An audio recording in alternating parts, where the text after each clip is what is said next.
ගාල්ල අධ්‍යාපන කලාපයේ ගාලේලල කනිෂ්ඨ විද්‍යාලයේ 2025 ගණිත දිනය නිමිත්තෙන් දිනේ පුරා පැවති ගණිත කඳවුරු පිළිබඳව තොරතුරු තමයි මම මේ වීඩියෝ එකෙන් ගේන බලාපොරොත්තු වෙන්නේ. ඉතින් මේ සඳහා පාසල් වේලාව හා ඉඩහසර සලසා දුන් විදුහල්පත්තුමියට ස්තුතිවන්ත වෙනවා. එමෙන්ම දිනේ පුරාම සම්පත්දායකයන් ලෙස කටයුතු කරපු පාසලේ විද්‍යා විෂය භාර ගුරු දිල්හානි මෙනිවිය, වාණිජ්‍ය විෂය භාර ගුරු සෙව්වන්ද මෙනිවියටත් විශේෂ ස්තුතියක් මේ වෙලාව යොමු කරනවා. ඒකම ගණිත කඳවුරු පොත සාචනා කර සබරගමු පළාත් අධ්‍යාපන දෙපාර්තමේන්තුවේ ගණිත අංශයටත් රන්තැටිය YouTube නාලිකාවටත් ස්තුතිවන්ත වෙනවා. දවසේ මූලික අංගයේ විදිහට උදේ රැස්වීමෙන් පස්සේ 6:11 සියලුම දරුවන් අපි නවත්තා ගත්තා. ඊට පස්සේ මේ මාර්තු 14 තියෙන දවසේ වැදගත්කම පිළිබඳව මේ දරුවන්ට අපි පහදලා දුන්නා. ඒ සඳහා මේ වැඩසටහන සිදු කරන්න 10 ශ්‍රේණියේ දරුවන් කීප දෙනෙක් උදේ රැස්වීමට දායක වුණා.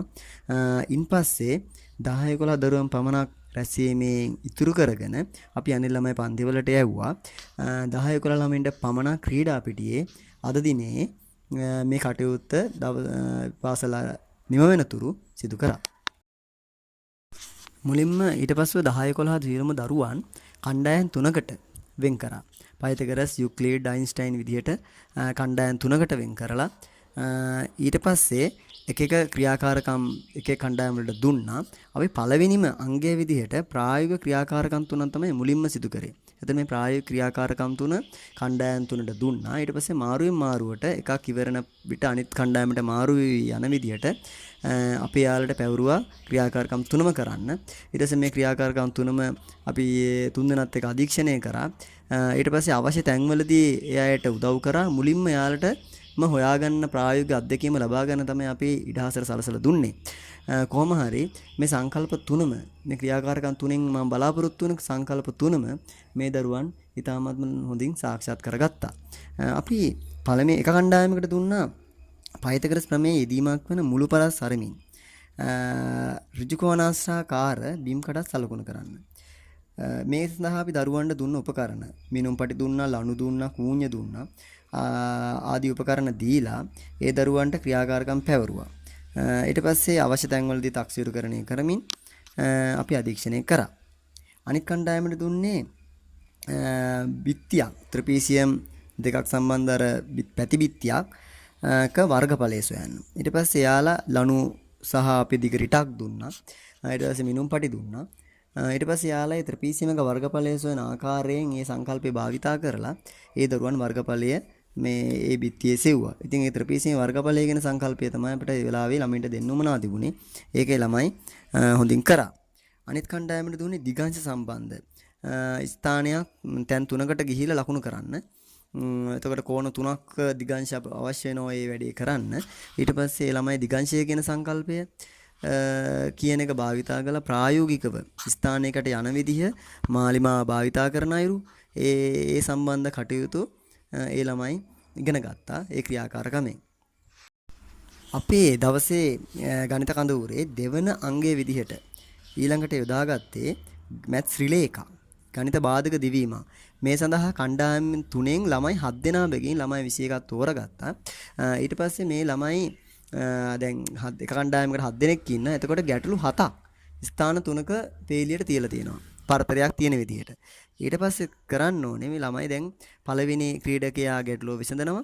ඊට පස්සේ ගැටලුව යෂ්ටි අමුණලා තියෙනවා පිළිතුරු පත්‍රය. ඊට පස්සේ පිළිතුරු පත්‍රයේ උත්තරය ලියලා ඊළඟට යෂ්ටිය දුව ගොස් ඊළඟ ක්‍රීඩකයාට දිය යුතුයි. ඊට පස්සේ ඊළඟ ක්‍රීඩකයා ඔහුට හිමි ගැටලුව විසඳා ඊළඟ ක්‍රීඩකයාට දිය යුතුයි. මේ ආකාරයට ගැටලුව 7 විසඳලා ඉක්මනින්ම අවසන් නිවර්දිව හා ඉක්මනින් අවසන් කරන කණ්ඩායමට අපි ජයග්‍රහණය ලබා දුන්නා. ගණිත නිදන් සෙවීම. දැන් ඔයාලා දන්නවා අර කාඩ් එකක ලැබෙන පිළිතුර අනුව ඊළඟ කාඩ් එක සොයා ගොස් කරන ක්‍රියාකාරක තමයි මෙහිදී අපි සිදු කරේ. මේක කේවල තරගයක් විදිහට තමයි තියුවේ. ඒ කියන්නේ 10 පන්තියට වෙනම තියුණා කාඩ් එල්ලලා ඊට පස්සේ අනිත් 11 පන්තියට වෙනම කාඩ් ටිකක් තියලා තිබුණා. එතකොට මේ 10 11 ළමයි වෙන වෙනම ළමයි දෙන්නෙක් අපි තෝරගත්තා ඉක්මනින්ම මේක අවසන් කරන. එතකොට මේ එක කාඩ් එකක පිළිතුර ඊළඟ කාඩ් එක සොයා ගොස් ඒ කාඩ් එකේ ගැටලුව විසඳමින් තමයි මේ ක්‍රියාකාරකම සිදු කරේ. එහෙමනම් ඊටම සාර්ථකව කාර්යක්ෂමව මේ ළමයි මේ දේ සිදු කර දකින්න ලැබුණා. ගණිත ප්‍රහේලිකා. ඊළඟ අංග විදිහට කරේ අපි ප්‍රහේලිකාවල් ළමයි කණ්ඩායම් තුනටම එකම ප්‍රහේලිකාව ලබා දුන්නා.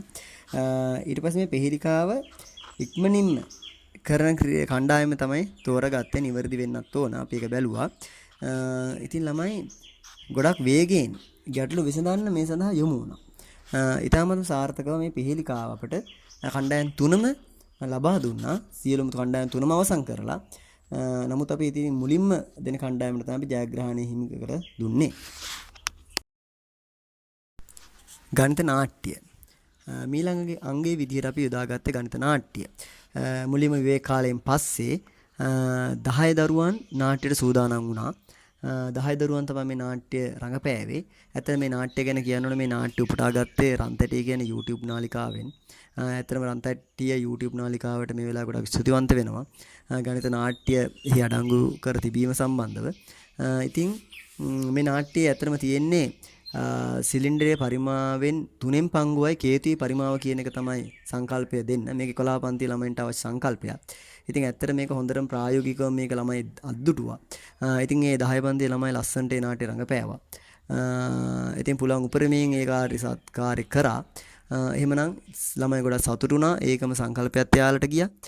ඊටමත්ම හොඳයි ඩ්‍රාමික. ඩොමිනෝ. ඩොමිනෝ කණ්ඩායම් තුනකට අපි ඩොමිනෝ කට්ටල 3ක් ලබා දුන්නා. එකම පැවරුම් තමයි ඒක තිබුණේ. ඉතින් කොහොම හරි මේ ඉක්මනින්ම කරන කණ්ඩායමට අපි ජයග්‍රහණය දෙනවයි කිව්වහම ළමයි යහුසුළු වෙලා දැන් ඔයාලට රූපලාවන්‍ය මුලින් පේනවා. ඊටාත්ම කාර්යක්ෂම මේ වැඩේ කරනවා. ඉතින් කණ්ඩායම් තුනම මේක අවසන් කරා. ඊටාත්ම ඇත්තටම හොඳයි ඩොමිනෝ කියන ක්‍රමය ළමින්ට ගණිත සංකල්ප තහවුරු කරන්න. සංගවුණු ප්‍රකාශය සෙවීම. ඇත්තටම මේ ඊටාත්ම කුතුහලයෙන් ළමයි කරන මේ ක්‍රියාකාරකමක් මේක. මොකද එන වාක්‍ය මොකක්ද කියලා දන්නේ නැහැ. වාක්‍ය සොයා ගන්න තමයි යාලා පෙළඹෙන්නේ. ඉතින් අපි සියලුම ගැටලු ඉස්සරහෙන් තිබුණ අකුරක් දීලා තිබුණා. ඊට පස්සේ අපි කිව්වා ගැටලු ටික විසඳලා විසඳුම් ආරෝහණ පිළිවෙලට සකස් කරන්න කිව්වා. ඊට පස්සේ ඊට උඩින් ලියා ගන්න කිව්වා මේ ඊට ප්‍රශ්නෙට අදාළ අකුර. ඊට පස්සේ වාක්‍ය කියවන්න කිව්වා. ඉතින් ඇත්තටම මේ සඳහා ළමයි ඉක්මනට කරන්න ගත්තා මේ වාක්‍ය හොයාගන්න. ඊටම කුතුහලයක් තියෙනවා.